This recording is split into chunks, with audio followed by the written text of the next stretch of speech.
Good morning, everybody. Good morning. Good morning. I want to thank my colleague, Samantha Price, who is our Zoom host today. Samantha, thank you so much for being here. Oh my God, we've got so much to jump into with this story of Varian Fry. I want to begin by thanking God for the gift of learning Torah together. And then we've got I will get some general reactions. And then I really want to hone in on those various questions, the 4 questions that I brought you. So Baruch atah Adonai Eloheinu melech haolam asher bachar banu mikol ha'amim v'natan lanu et torato. Baruch atah Adonai noten haTorah. Okay, the story of Varian Fry and his rescue of artists and intellectuals in France, in Vichy, France. First of all, how many of you? For how many of you did you not know about this until you read chapter 8? Like you just never knew this story. So I never knew this story either. What an amazing story, and I just never knew it. Next question is, before we go deeper on some of the specific points, I'd love to elicit some general reactions to this story. What did people think about Varian Fry and the whole and this chapter 8, rescuing select Jews? He knows that the overwhelming majority of Jews are going to die in the Holocaust, and he's coming to pluck out Marc Chagall and to pluck out a famous writer and to pluck out a famous artist and to pluck, and everyone else he knows is going to die. What did you think? And there's so much to talk about here, just so much to talk about here. But before we go deep, what did you think about the chapter in general? Love some comments. And if I don't see you, feel free to indicate in the chat that you would like to speak. Judy, love to hear your voice, and please unmute. So I thought this was, oh my gosh, it just goes on, and it's very, very heavy. First of all, you have to talk about this committee. This committee that's going to, and it defines itself on page 109, and it talks about they're going to rescue artists, scientists, philosophers, intellectuals, blah, blah, blah. And Dara poses the question at one point, what kind of a civilization are they saving? Nowhere was there any Hasidic rabbis saved, and so on and so forth. And then when you talk about this guy Fry that I've never heard of before, I don't think it has anything to do with what his sexual orientation was and so forth. I think he answers when no one else volunteers, as you know, to do this job. He thinks he's going to ride the bike in Paris and give out the visas, all right? Right. That's a very naive idea, but maybe as an idealist, people hop onto this. And yet he saw horrible, horrible things happen. And what a torturous job, even though the committee made up their elite list of who should be rescued. It's like playing God. Who would want to be in that position? All right. Right. And he comes back to the United States and he tries to tell what's going on, and no one wants to listen. And what the State Department did was, I think, horrendous.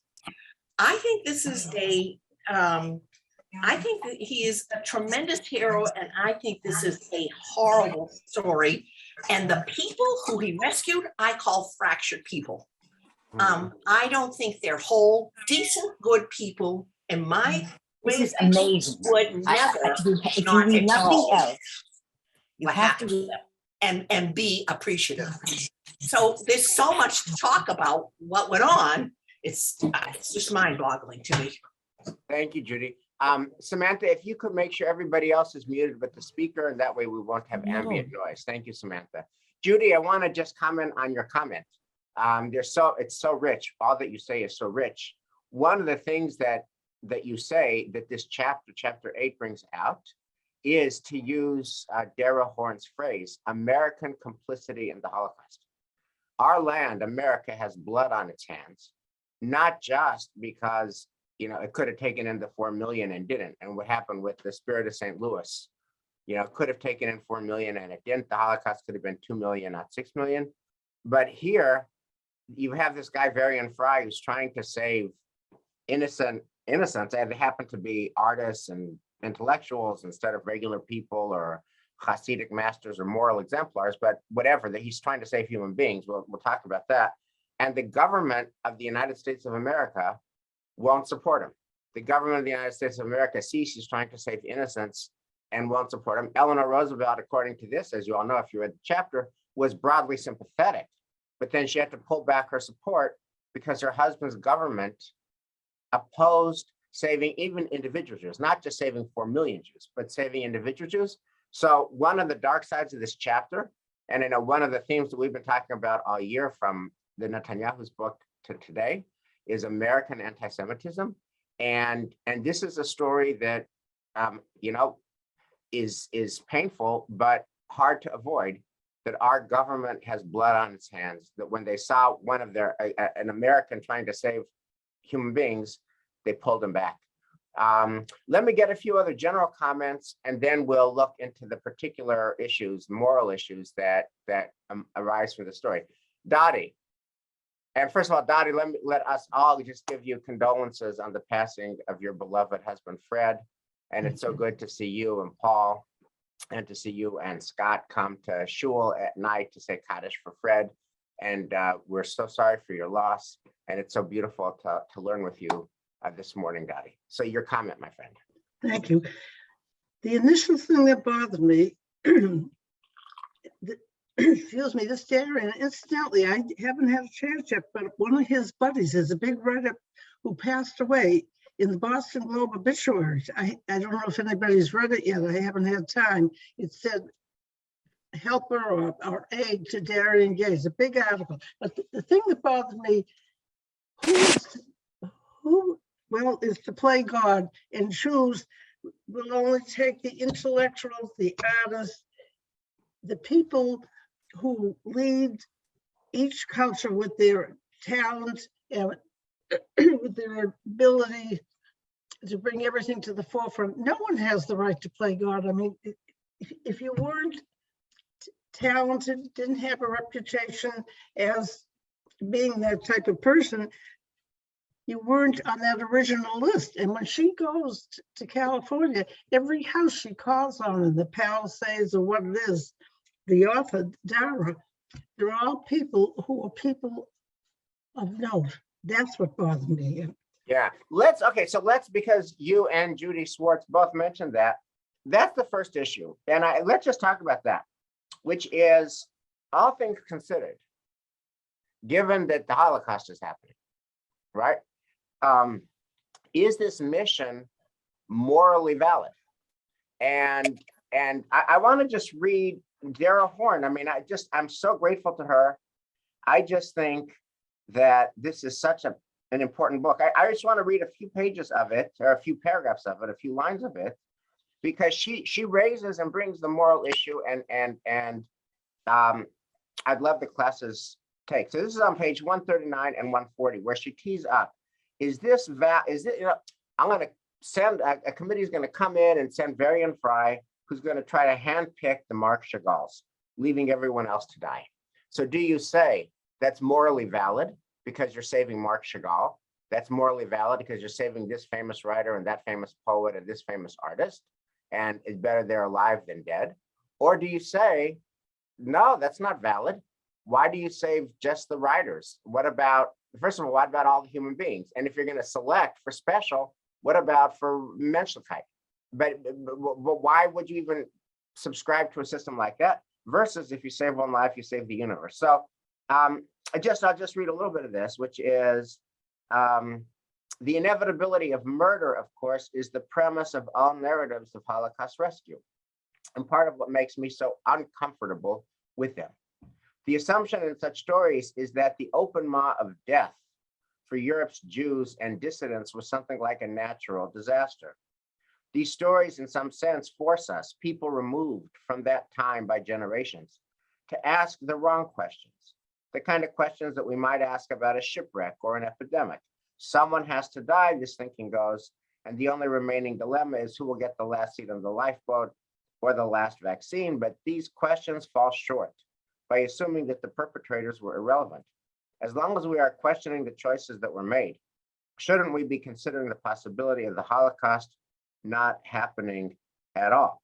If someone was in a position to choose, and this is Judy and Dottie's point of playing God, if someone was in the position to choose whether to save person A or person B, shouldn't whole societies have been in the position to reject the notion of genocide altogether? Why didn't everyone become Denmark? And then I want to read just another little bit, and then we'll open it up for conversation. So she mentions this guy who does the film about the people who were the rescuers, Savage, who himself came from a place where the entire town tried to save everybody. And Savage is not merely dismissive of the elitism charge against Fry's mission, he is positively hostile to it. So this is the other side. I think that devaluing rescuers who only do a little bit is a way for the person who does nothing to make himself feel less guilty. He told me, you judge a mission by what it accomplished, not by what it didn't accomplish. And then I'll just conclude with this. This is an odd position for Savage to take, given that his own parents, non-famous Jews, who did not fit Fry's mission of rescuing celebrity intellectuals, were among the thousands of desperate people Fry had to turn down. In this sense, the survival of Savage himself, born in Les Chambon after his parents were lucky enough to find someone who said yes to saving their lives, is one of the things that Fry's committee did not accomplish. More confusingly, Savage also seems to want us to judge America by what it did not accomplish, while arguing the exclusive nature of Fry's mission was exactly what made him want to accomplish it. So let me just ask for your thoughts on this moral issue. Do we say if you save one life, you save the universe, and okay, the life is a famous intellectual?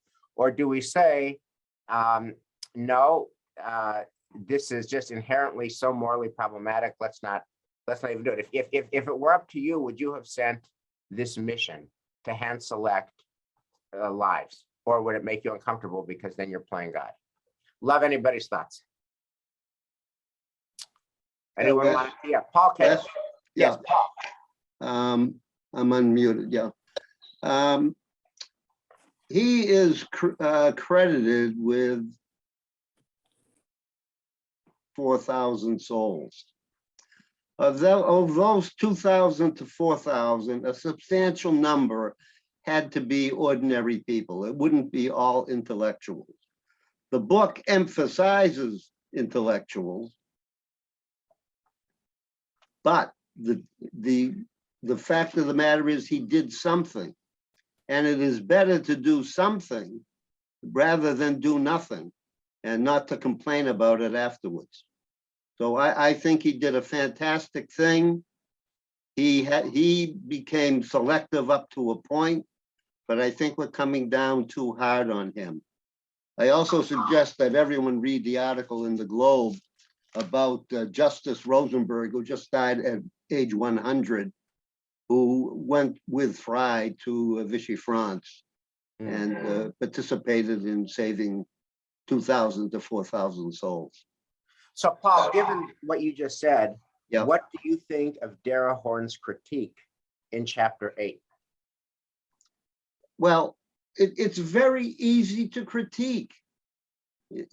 But I'm on the side of the doers, not on the side of the complainers. I'm on the side of the people who did something positive, not complaining about the people who did nothing. So I think it's somewhat valid. He made a choice, but he did save people. Okay. And Good, yeah. Thank you, Paul. Anyone want to offer up a countervailing view of Paul? Anyone want to make the case that this is an act of such playing God that it's really morally problematic? Well, I will just, I'll introduce a halacha concept that, because I think it's like the old joke, you're right, the other side is also right, how can they both be right? You're both right, you're all right. So I think her critique is absolutely valid. And I think that what Paul just said about they saved lives and how could you argue with saving lives is also positively valid. So I want to introduce a halacha concept, which is the only way I can make peace with this complexity. The halacha concept is the difference between lechatchila and b'diavad. Lechatchila means, what would you do in an ideal world at the outset? If you could create the world, what would you do and how would you deal with it? And b'diavad means you can't create the world, you kind of inherit a world. And now the facts are what they are. It is what it is. Now, what do you do in the face of this imperfect world? And so I think lechatchila, I would not want to create a rescue operation like this because of the issues about who plays God and who do you save and what about ordinary people. Lechatchila, I think Der Horn is right. But b'diavad, given that they were in the middle of a Holocaust and the people who were not saved would have been murdered, b'diavad, you got to do what you got to do, and you got to do, and the perfect can't be the enemy of the good.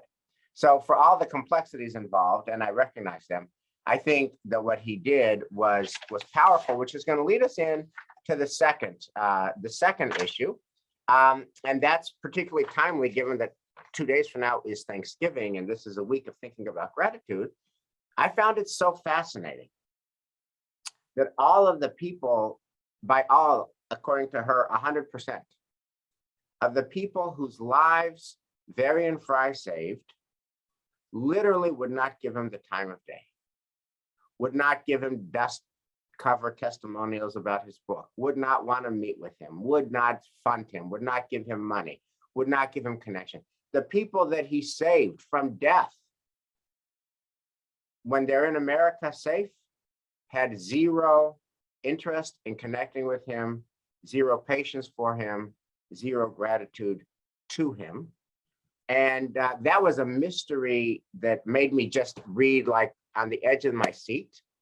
But by the way, we'll talk about the implications of this for our own time. But I first wanted to get people's thoughts about this issue of the rescued's ingratitude, or I'll say it in more felicitous English, the ingratitude of those who were rescued, the ingratitude of the rescued. Folks, I have thoughts about that. Judy Swartz. And if you can unmute, please. I guess I thought about this a lot, and I said to myself, these are not, in my language, these are not covenantal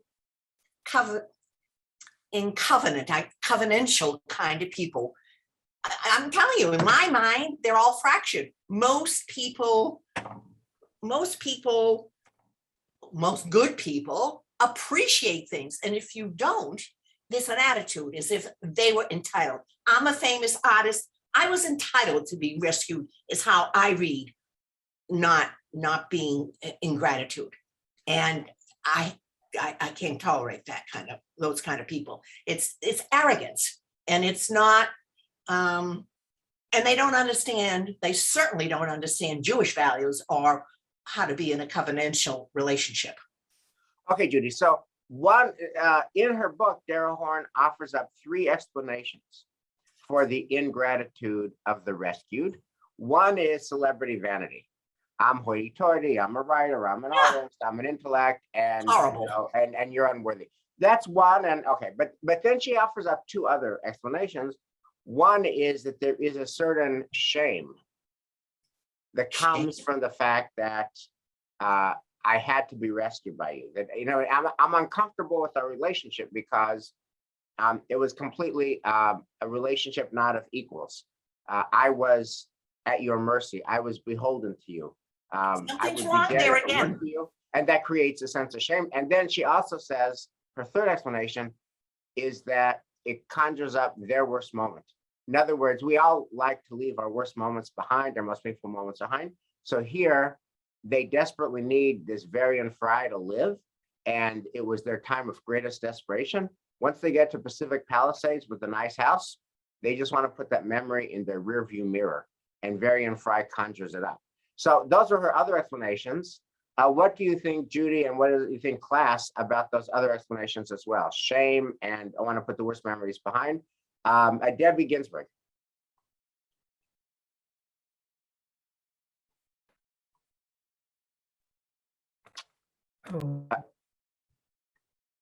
Debbie, if you can unmute. Yeah, now you're unmuted. I just did.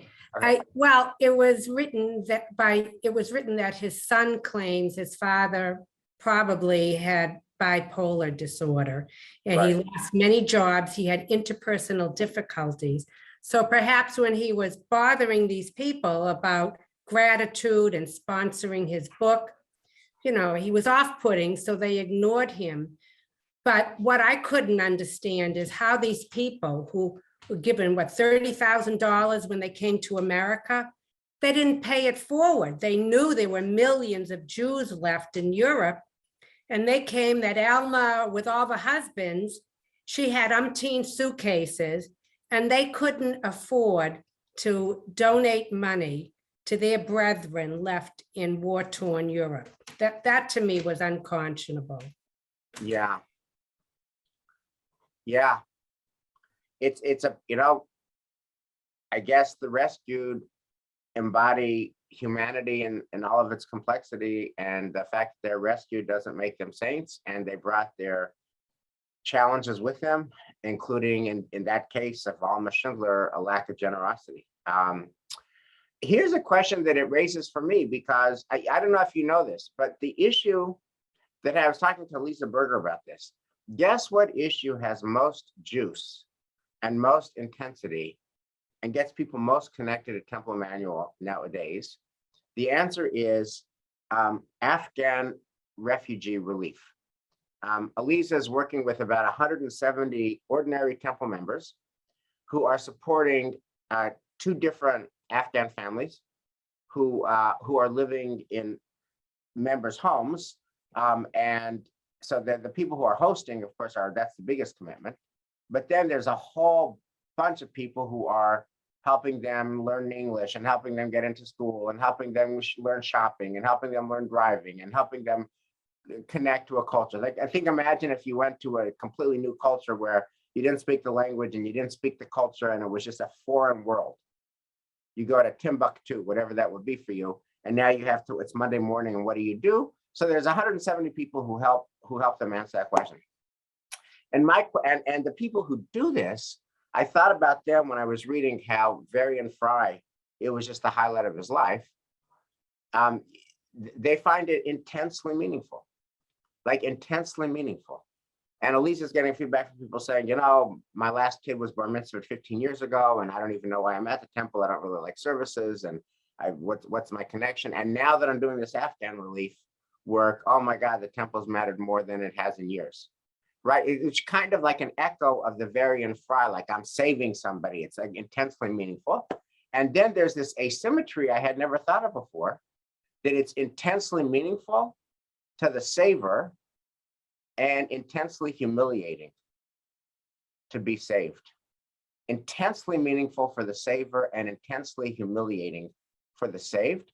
And what does that mean even now for our Afghan refugee work? It is when they get on their feet and they speak English and they have a job and they're economically self-sufficient and they're feeling like they're part of this new country called America. Are they going to want to return our members' calls? Or will our members' calls remind them of the time when they were in a subservient position? And who likes to be subservient? Who likes to be in debt? Who likes to be beholden? So I don't have an answer to that question, but that's what it made me think of. Any comments on this second piece about the ingratitude of the rescued as we face Thanksgiving? Any other thoughts or comments on that? And feel free to send it in the chat if I'm missing you. Let me just go see Wendy Landon. So I also thought about survivor's guilt, and that it's not only humiliating, but people know that so many people didn't make it out. And so is there another layer to it, that there's the guilt, there's the shame of being rescued and being at your worst point in your life, but also the shame that you were chosen to be saved when people you know and love didn't make it out, for both Afghan refugees and during the Holocaust. 100%. You can deal with. Yeah, I mean, Elisa tells me that the families that are here in Boston now, in Newton, that we're helping all of them have family members in Afghanistan who are terrified of the Taliban. So they have, imagine it's Thanksgiving weekend and you're safe in Chestnut Hill with leafy trees, and people you love are desperately poor and desperately terrified. You know, that just creates a lot of complexity. And it's and unless you're in those shoes, it's almost impossible to access that. But something of that was, the flavor of that was in this chapter about people who just would not even. I found that so surprising and unexpected. And then once I read her explanation at the end of the chapter, it makes sense. But you would think that that would be the first call that you respond to. Is Varian Fry, who saved my life. Turns out that's a call I never want to respond to. And that was just surprising to me. Any other takers on this issue of the ingratitude? And Nina, is that you? Great. And Nina, you have to unmute, please. Oh, unmute, sure, if I can. Yeah, you're done. You're done. Now you're unmuted. Okay, can you hear me? Yes, you're perfect. Okay. If you look at the individual people that were profiled, some of these people were very self-involved, narcissistic perhaps to begin with. And so there was that piece too, that they were entitled and they didn't want to be reminded of this, in a sense, a groupie who helped them and then could be discarded. So there's that harsh judgment, if you will, but I think you combine that with being in Hollywood or being, you know, a new star in New York or at Harvard, and this little guy in Europe, you know, I don't need him anymore, kind of a feeling. It's very cold and harsh, but I think people like Chagall, they were like this to begin with. So, you know, you can combine, it's very hard to separate the artistic genius from the person. Right. But that's what's going on here, I think, to an extent. Right. Okay, good. So we'll take one last comment from Dottie on the ingratitude of the rescued, and then we're going to pivot to Mother Harvard and the complex question she raises about Mother Harvard. Dottie. The only thing that, excuse me, occurred to me is that it's an entitlement. It's inbred in them. That if you read, I don't know how true, but Schindler's List and all the other stories, people were they were filled with gratitude. This particular group, ignoring and no appreciation, isn't an entitlement that many artistic people have. That's the first thing that occurred to me, that they were like separated from the rest. Right. They weren't meant. Yeah, so I think in this case, there is this issue of entitlement, and that's her first explanation. But I do think there are these deeper issues about the dynamic of being rescued that applies across the board, that transcends this particular fact pattern. Okay, I want to jump to the third issue that I found in this chapter that was just endlessly fascinating, which is, and I didn't know about this. Let me just see by a show of hands. How many of you knew that Adolf Hitler's press secretary is a proud graduate of Harvard, who, while he was Adolf Hitler's press secretary in the Third Reich, in the 30s, with the demonic legislation, was offered by Mother Harvard to be the marshal at Harvard's commencement for his 25th class reunion?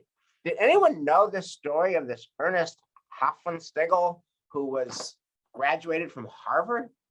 I had no idea. So I want to read this, and I want to ask you how you thought about it. This part literally took my breath away. I'm on page 157.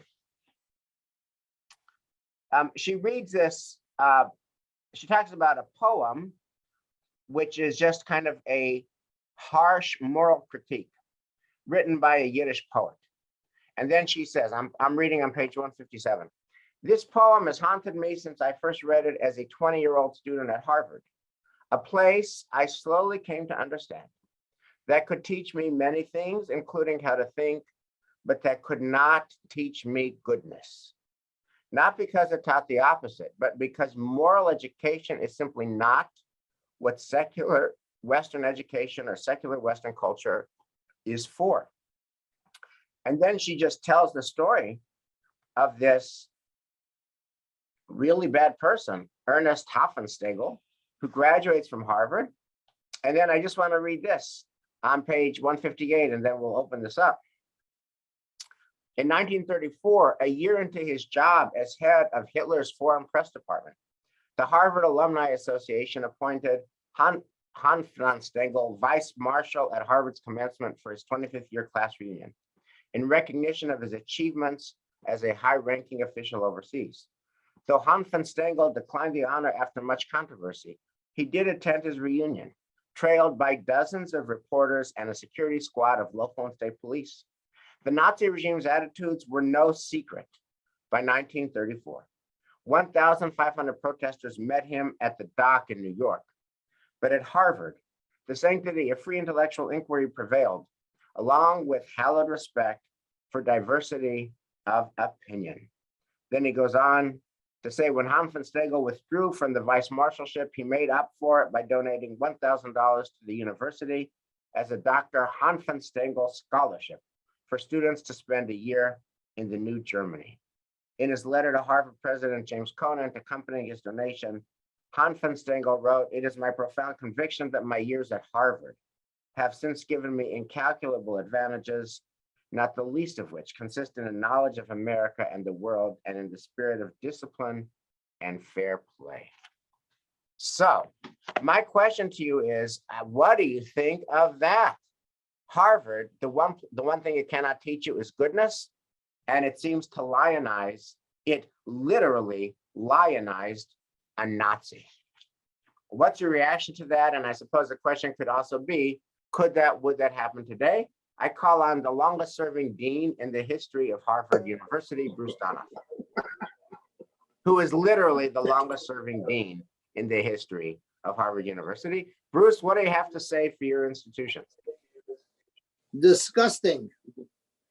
And what I would want to do is to do a little research and see if that money is still doled out in a scholarship or what happened to it.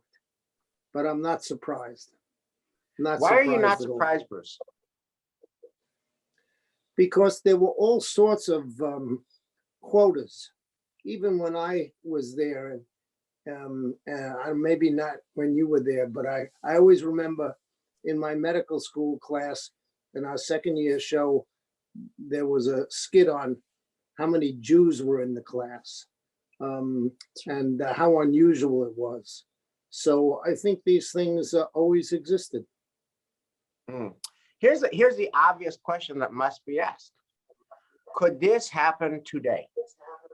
What do you say, Dean Donoff? No. And why is that? Why do you say no? Different leadership,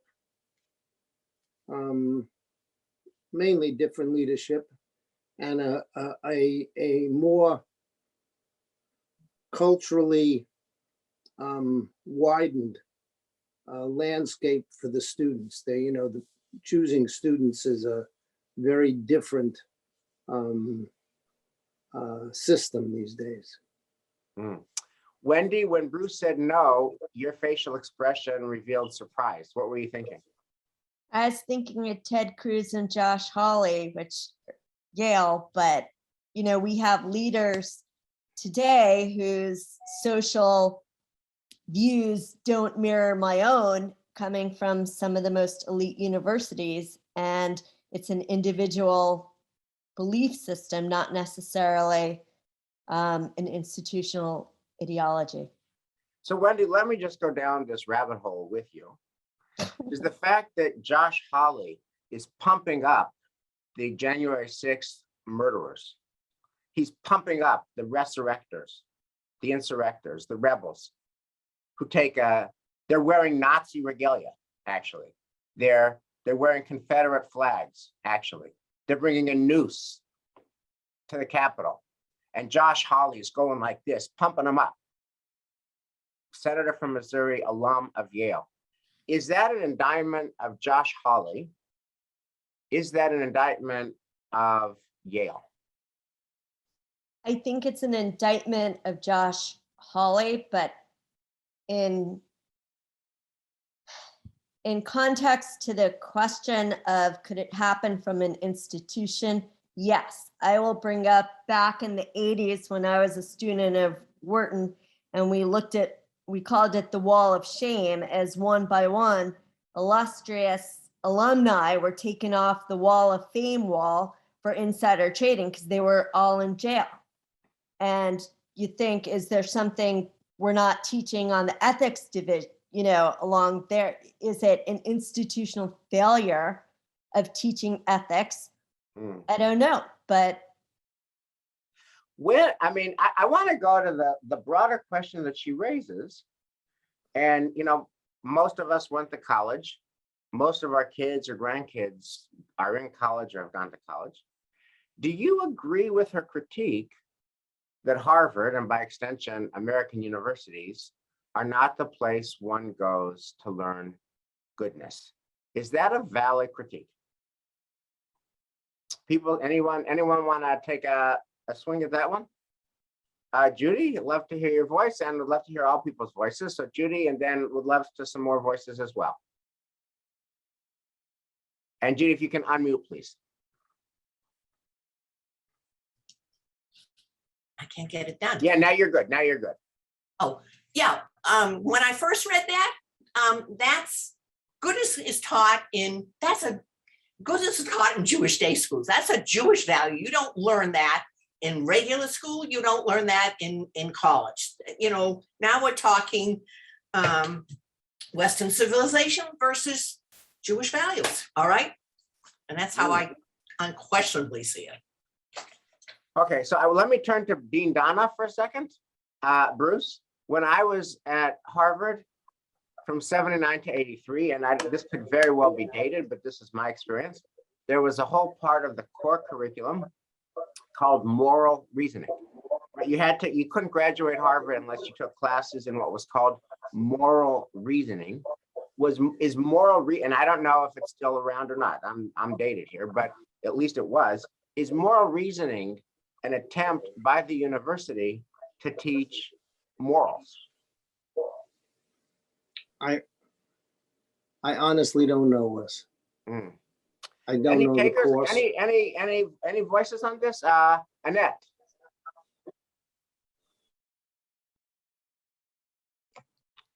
Anybody last night heard David Brooks? He was talking as part of a Harvard Hillel symposium or talk. And it was the first time that I heard somebody reiterate what we've been talking about. And he talked about the fact that at both Harvard and Yale today, morals aren't taught. Are not taught? Are not. That what's taught is passing on information, learning information. And he said that from his personal experience at the University of Chicago as an undergraduate, there he felt he learned it. And so it's not pervasive, it varies across colleges and college campuses. Wow, what an interesting issue. I just want to see, if anyone else who has not yet shared would like to share. Barbara Resnick. Well, I think a lot has to do with the people you associate with. When you come from families, you come with sometimes ready-made decisions, and you get to school and you associate with people, those who have those. College is your first opportunity away from the family. And I don't think the college is going to crap down because it can't interfere if there's small groups who are really bad people. I think in general, most are good. Okay. Any other folks who have not yet shared? Connie Gieser, would love to hear your voice. Someone once said to me many years ago that institutions do not have a soul. For whatever reason, that just does not happen in institutions. And I think that in almost any institution, whether it's a government or a college or a hospital, or I won't say a temple, it's possible for the institutions to do something immoral. Well, Connie, can I ask you about that critique? I actually want to go exactly to what you said you don't want to talk about. does your critique that institutions do not have souls, does that apply to temples? Does that apply to Well, that's temple just manuals? what I said. I'm not Right, gonna no, say. but I want to ask you that question. I want But to I take think that there's a question up. danger. I think there's a danger. It can happen in a temple too. Absolutely. Because temples, by the way, are run both on the lay and professional end by human beings. And anytime something's run by a human being, you get all of human finitude and weakness.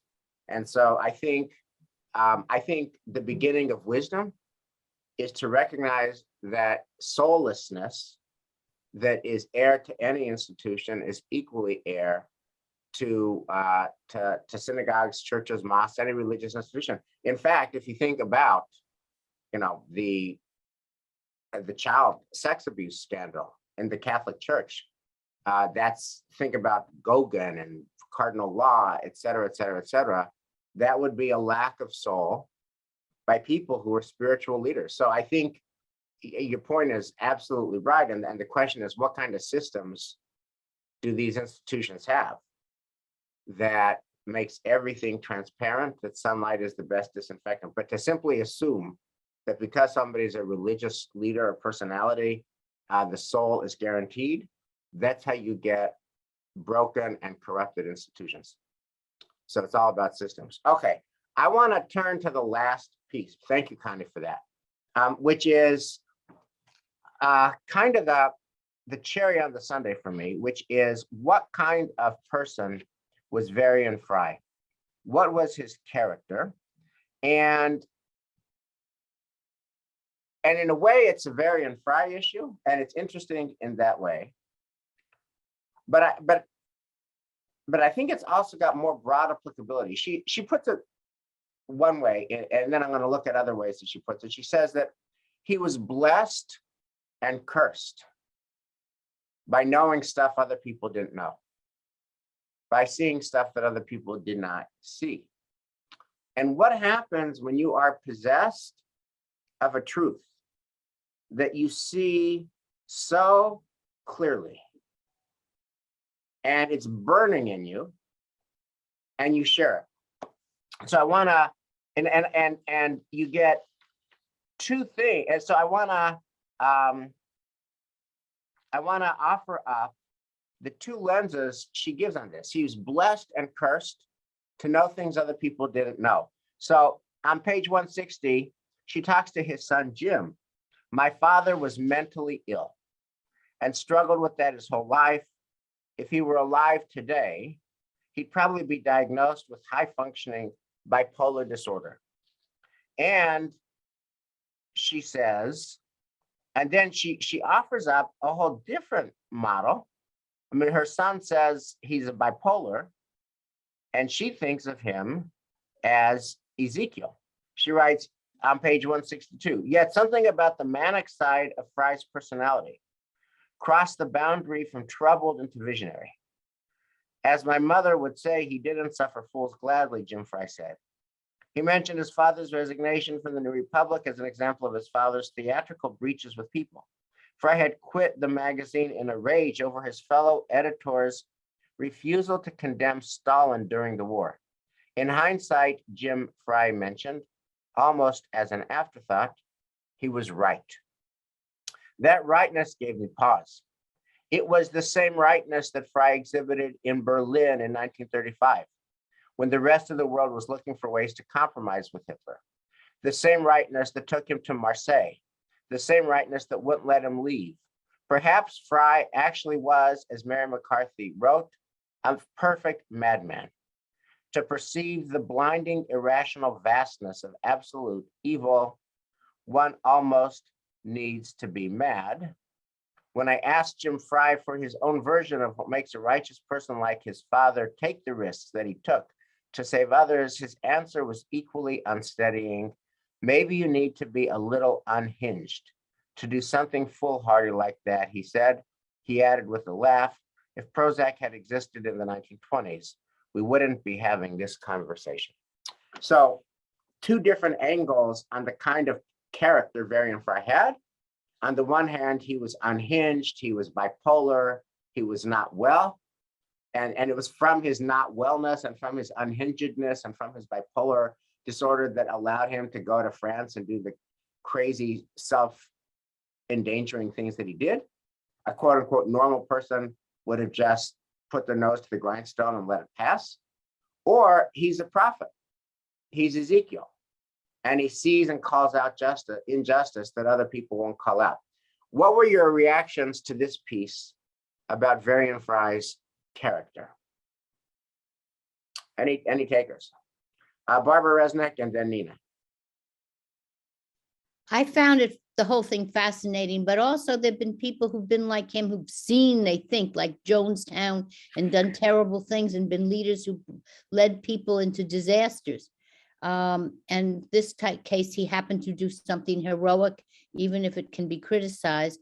It's complicated, but I found the answer that he had some mental illness, so fascinating. It wasn't bad enough to obviously to put him in a mental institution, but there've been people like that who've done bad things too. So at least he was doing something good. Nina? Please unmute, Nina.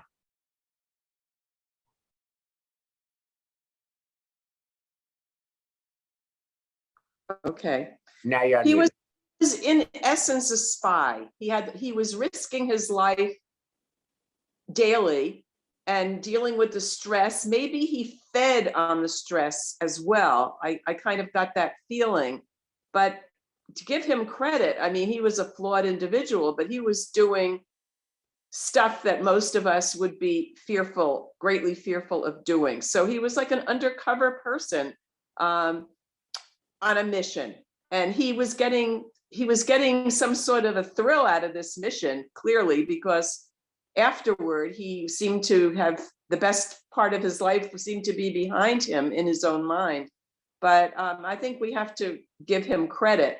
I think one of the things that was very heartbreaking was the whole story of Walter Benjamin, who the German intellectual who he tried to save, and at the last minute, Walter Benjamin was stuck at the Spanish border and committed suicide.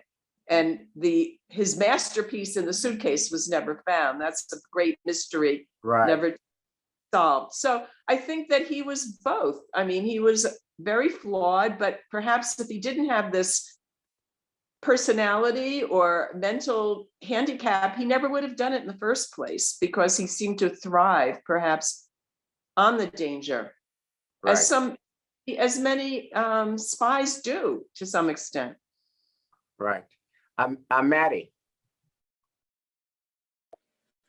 I was somewhat relieved that Dara Horn came to the conclusion that she did at the very end, pages 162 or 164 or whatever, because I couldn't figure out where she was going. And it sort of disturbed me that she was so critical about someone who was doing such amazing, brave things. But clearly she couldn't figure it out either. And until she came to some kind of a conclusion about what caused him to do what he did, and also not to have the notoriety that he deserved, it made sense at the end that his erratic behavior, his bipolar behavior, what his son described, is the reasons that not only the way he behaved, but the way people reacted to him. And I felt, I was worried that she was going to, at the very end, not give him the credit or the accolades he deserved. Okay.